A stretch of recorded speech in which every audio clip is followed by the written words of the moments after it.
and you alienated a lot of senior leadership. But you know what? You did it for your people. And that's one of the things that attracted me to his leadership and how we kind of bonded, is because Duane has a great balance of mission and people.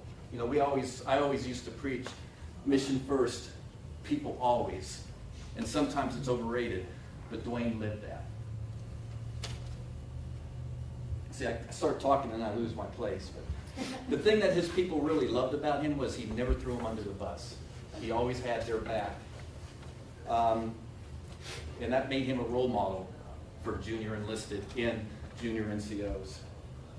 Okay, I got to talk about something fun here. Let's talk about Cook. Yeah, you know what's coming, don't you? Sure do. A couple things about Kirk Cook. The first thing is Duane never wanted to see anybody left out. There were 2 airmen in his unit that never got anything from home, no care packages or nothing. So Duane did a little espionage, just sneaking around trying to figure out what they liked, what they wanted. And then he got a hold of Mom. And they surprised him with care packages. Once again, it speaks to the character of this man. He also, the living facilities, they lived in modular units, also known as mods, was in disrepair. Well, Duane was a one-man army trying to, in this case Air Force, trying to get those things repaired. His actions to bring them up to livable conditions earned him NCO of the month. But it came as an expense. So here's the story wrapped around how you guys met. Tanya was in Japan, volunteered to go to Kirkuk as a security forces augmentee, in mainly escort duty. So, you know, you have to escort certain people around that don't have different qualifications, so that's what you did. Correct? Good answer. Even though I don't write your APDRs anymore. Anyway, also her leadership and the other escorts was about how this Sergeant King was a joke. I don't think that's the word they used. Maybe not, but we're being taken. How he couldn't let things go and how demanding he was. Let me tell you how demanding this Sergeant King, whoever he is, was. He was demanding because when the cleaning crew would come to clean their mod, it was the same time security forces were supposed to get ready and shower and go off and do their long shifts. So Sergeant King just wanted the escorts to take the cleaning crew to a different mod first to give your people enough time to get ready. And they wouldn't do it. So he was demanding. We need more demanding people like that. He was also vocal about the condition of the modular. Demanding. Why? Because you believed in cleanliness and safety. The modular had busted pipes, mold, holes in the floors, holes in the walls, broken furniture, and I could go on. But the key point is nobody but Duane was fighting to get those things fixed. He was an arrogant loudmouth to those who didn't know him or work with him. But in fact, all he was doing was fighting for basic sanitary conditions and a little dignity for his people. Now Tanya. One night she got off work at 4 o'clock. You want to come up? Hey, I'll take them. I got 4.5 grandkids. I'll love it. One day, Tanya got off work at 4 o'clock, went by the chapel. The chapel also was used for the recreation area. So it's 4 in the morning. She walks in. There sits Duane in PT gear. For those of you not in the military, PT gear doesn't have names on them. You'll understand that later. They started talking. They talked for 2 hours. She's fine. This is cool. This is a family. You're cool. Anyway, they talked for a couple hours. They had such a good time. Every 4th night for a few weeks, they would meet and talk and put puzzles together. And then they went to breakfast. They go over to breakfast, and Tanya starts noticing her leadership and the other escorts whispering and pointing, and obviously they're talking about her and you. And she goes, Duane, do you know this? I don't know what's going on. And then it came out. She found out who he was. He goes, that's because I'm Sergeant King. And then the rest is history. I think that was cool. Okay, from there he went to the Air National Guard in Mississippi to the 255th. You were promoted just 6 months after you got there. You designed and implemented the program for Combat Readiness Training Center, saving $150,000 on TDY money. TDY, temporary duty, they were paying people to go to a different base to do training. Duane came up with a program, they could do it in-house, save that unit $150,000. That is just simply awesome. Then he went to Keesler. I'm definitely afraid of Tanya, so she made me say this. Where Duane and I both worked for Tanya. He was a flight chief for 3 years with 38 people. They opened up their house every Christmas, Thanksgiving, holiday, for those who had nowhere to go. They also brought food out to the base for those who were on duty. They made just an unbelievable team. He was also selected as the security detail for President Bush while we were there. There was an airman. I had a million stories, and I picked out the ones that really touched me and kind of embodied the whole thing. There was a female airman who showed up at Keesler, active duty airman, brand new to the Air Force, brand new to security forces, and Duane was her flight chief. And the first words in her letter was, he was demanding. And then she went on to talk about how she felt overwhelmed and how she felt, what's the word she used here, let me find it, intimidated, because she was a female in a predominantly male organization and brand new. Well, then one night, there was a bomb threat at the hospital. In, what is it, about 3 blocks from the security, okay. She ran, he called for her over the radio and said, get your butt. Thanks for covering that word up for me. She ran the whole way. She got there. He goes, I need your help. He put his trust in her and said, I need your help to help clear out the maternity ward with me.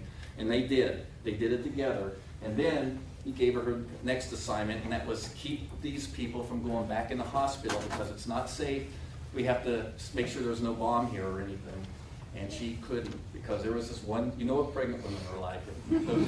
Anyway, I won't go there. She insisted on going back in, and this airman was having a hard time keeping her out. And Duane saw her struggling, so he went over there, grabbed the airman, and lectured her about doing her duty, and that we got to do this because we don't know if there's a bomb in there or not. Well, after the incident, she yelled and cried. No.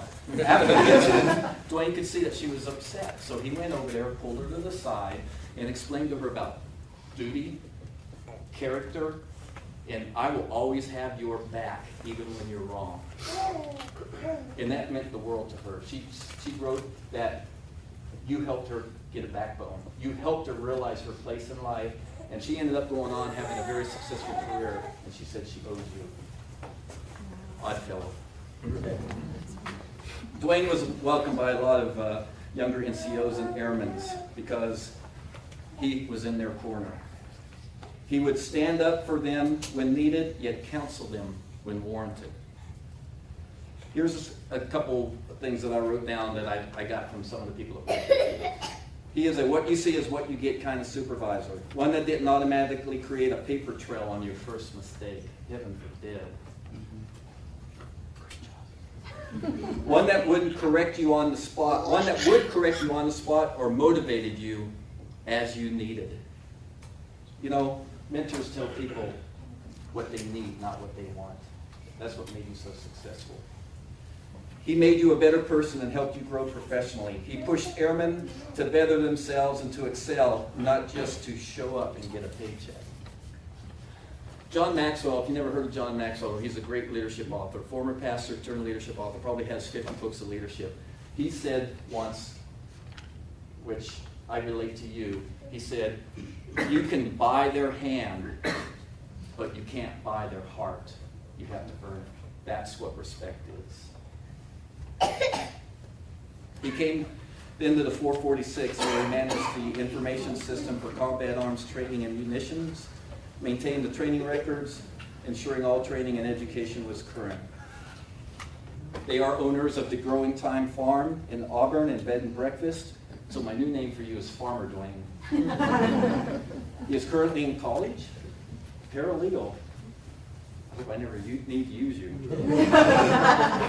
So never want to practice. Duane, okay, now I gotta try to get a little serious. Let's see if I can. I may have to read this because I may not be able to get through it if I don't. Duane, the role of a leader is a very high calling that you accepted. A lot of what you do went unnoticed and misunderstood, but that didn't stop you. But every one of your airmen left better people because of you. Sadly, many leaders work harder on their image than they do on integrity, and then they don't understand why they fail. You, though, never let your lips and actions violate your heart. That is true integrity. Many leaders spend their time pondering on what their rights are as leaders. You, on the other hand, concentrated on your responsibilities as a leader. You have a lifetime of camaraderie few experience. Never forget one moment that you are still a member of the greatest fraternity the world has ever known.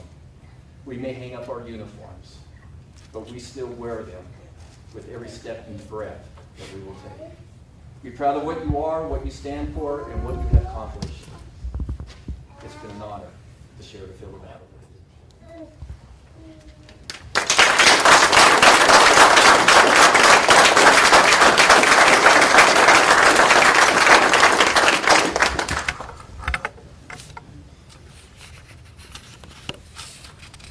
Thank you, General Muscatel. Ladies and gentlemen, please rise for the reading of the retirement order. Publish the order. Attention to orders. The Department of the Air Force, Headquarters, Air Reserve Personnel Center, Denver, Colorado. Reserve Order Number EX 1269. Duane King, having served faithfully and honorably, is relieved from current assignment, assigned to the retired reserve and the grade of Technical Sergeant, effective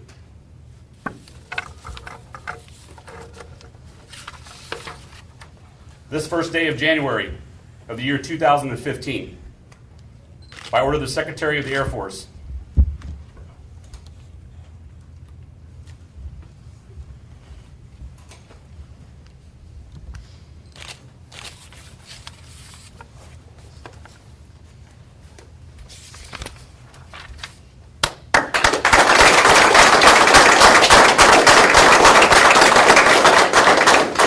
Ladies and gentlemen, please be seated. Sergeant King will now be presented his certificate of retirement.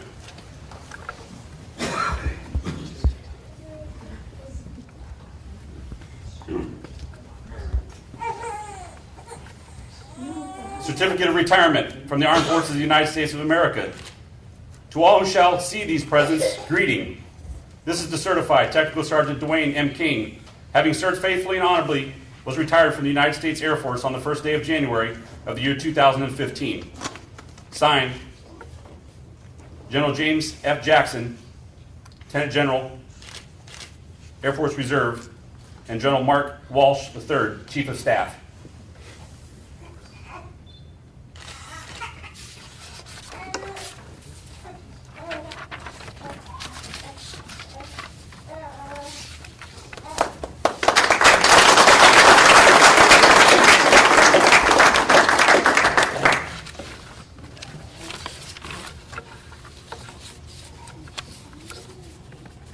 Along with that certificate of retirement, a certificate of appreciation from the President. Certificate of appreciation for the service of the Armed Forces of the United States of America. Technical Sergeant Duane M. King, I extend to you my personal thanks and sincere appreciation of a grateful nation for your contribution of honorable service to our country. You have helped maintain the security of our nation during a critical time in its history with a devotion to duty and a spirit of sacrifice in keeping with the proud traditions of military service. Your commitment and dedication have been inspiration for those who will follow in your footsteps and for all Americans who join in saluting you for a job extremely well done.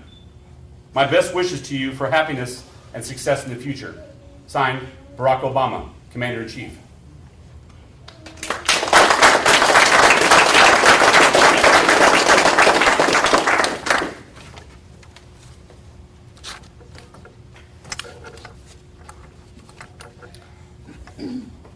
And at this time, we would like to ask Tanya King to come forward for the presentation of the retirement pin.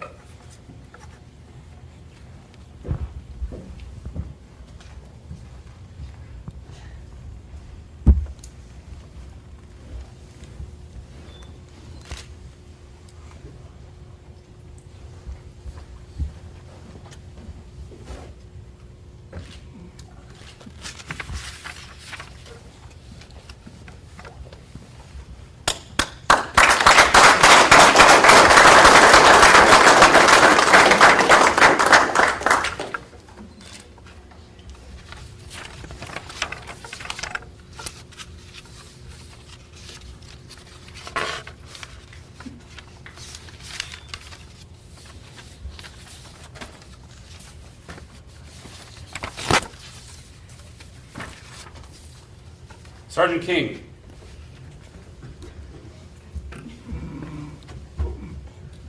We would also like to present you with this certificate of appreciation. It reads, in grateful appreciation, the United States Air Force presents a certificate of recognition to Tanya M. King for the commitment and numerous contributions that have made a positive impact to the nation's defense. We thank you for your support, which you gave strength and purpose to your spouse's service. Given the first day of January of the year 2015. Again, signed General James F. Jackson, Chief of Air Force Reserve, and General Mark Welsh, Chief of Staff.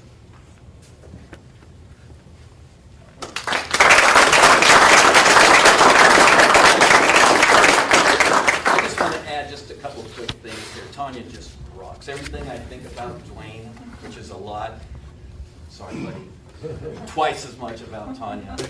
She had, not only did she have to do the spouse things, but the military things. She had 2 husbands she had to put up with. Her real husband, this is a keysword, and her work husband, because she was on my staff down there. And so she had to keep both of us out of trouble. One of us, don't say anything, honey, is bad enough, but 2 of us. So Tanya, thank you for your dedication and your military, and I don't know how you do it. It's awesome.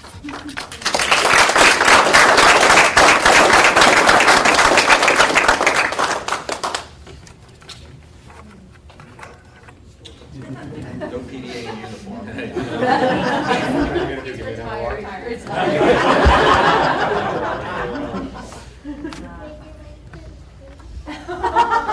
Thank you, Mrs. King.